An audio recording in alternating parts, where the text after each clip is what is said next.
Hi,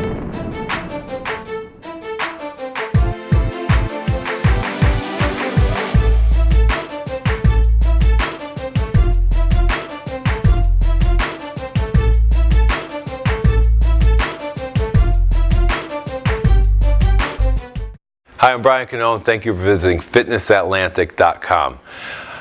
This video is a recap of some of the things I went over in previous videos. Whether or not you saw that, I'm going to go over it one more time to really have people just understand a little bit more about adjusting their meal plans, their exercise plans, what they're looking to do. Again, I wrote a book called Stage Ready, and sometimes I get emails from some people. They go, you know, your book, it really covers a lot of basics, and it's not too detailed as far as like, you know, and they bring up something that's like a new thing, something that's just going on right now, some type of meal changing progress thing that's a little different.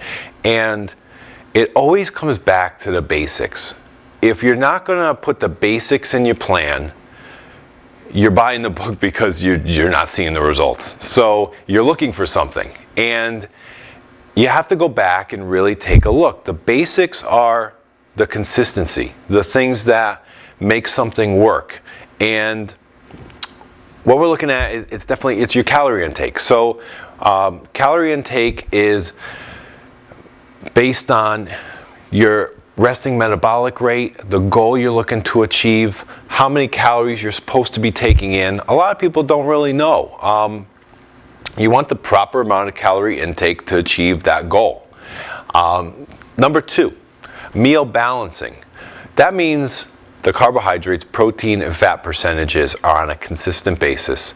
You understand what they are within that meal, and they're placed there on purpose. Okay, everything is done and planned out in advance, which is number three, meal frequency. This is your time management, and most importantly, it's your proper preparation of your meals. Putting things in Tupperware, having them ready, knowing when you're cooking your food, knowing when you're going to the store to buy all of your chicken and your brown rice and all your vegetables, having them in the refrigerator, when you're going to make them. It's the hardest thing that I found is the meal preparation is the hardest thing about doing these shows. It's you're going to the store, you know what you're buying, you're preparing that food, you're putting it in your Tupperware containers, you're taking it with you everywhere you go. That's the hardest part about doing fitness competitions and getting involved in these contests. The other thing is your calorie expenditure. So now we're looking at, okay, now these are the things that are making up your calorie expenditure. Your resting metabolic rate is based on the lean mass that your body has. How much muscle you're carrying is how many calories you burn at rest. Okay, so it's good to know that and how that's going to change as your program changes. The cardiovascular you're doing. Are you doing a half hour on the treadmill? Are you doing 45 minutes? Are you doing an hour? What are the amount of calories that you burn while you're doing that? The other thing is your weight training is burning calories also. So, you know, I try to tell people, listen, focus on your cardio as far as burning calories, but when you're weight training, try to keep your weights, you know, adjusted to what your fitness goal is.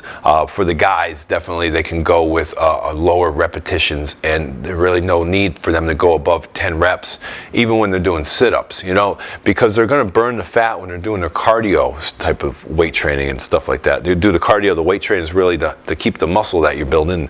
You know, as far as people saying they're toning up, it's about building that muscle where you need it. So you have your weight training. There's a lot of people that are doing different types of full body workouts where they're trying to combine these both so that they're doing you know, different types of full body routines that are combined between their cardio and their weight training, and that's fine. It's all, again, just really what I'm saying is just understand the calories that you're burning when you're doing that. The other thing is eat a high fiber diet, because your food digestion is going to be burning calories when you eat certain types of foods. So it's eating all those extra salads, adding in more vegetables to your meals, and you're going to find that you're going to speed up your metabolic rate. You're going to burn more fat off your body that way. All right, so those are the things that equal progress. Remember, it's 3,500 calories in a week will burn a pound of fat. You will change as you make changes in what you're doing. Keeping a good plan is something you could do for the rest of your life, though. You know, as you're getting very lean, it's something that's going to be hard to maintain. But what you do then is you just up the calories. You keep the same principles in your eating habits. Just because you get ready for a show in 12 weeks doesn't mean on week 13 you just throw it all out the window.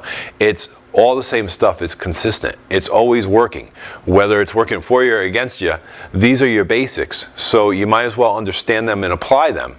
And that's your applications, you know. So thank you for visiting fitnessatlantic.com. I'm Brian Cannone.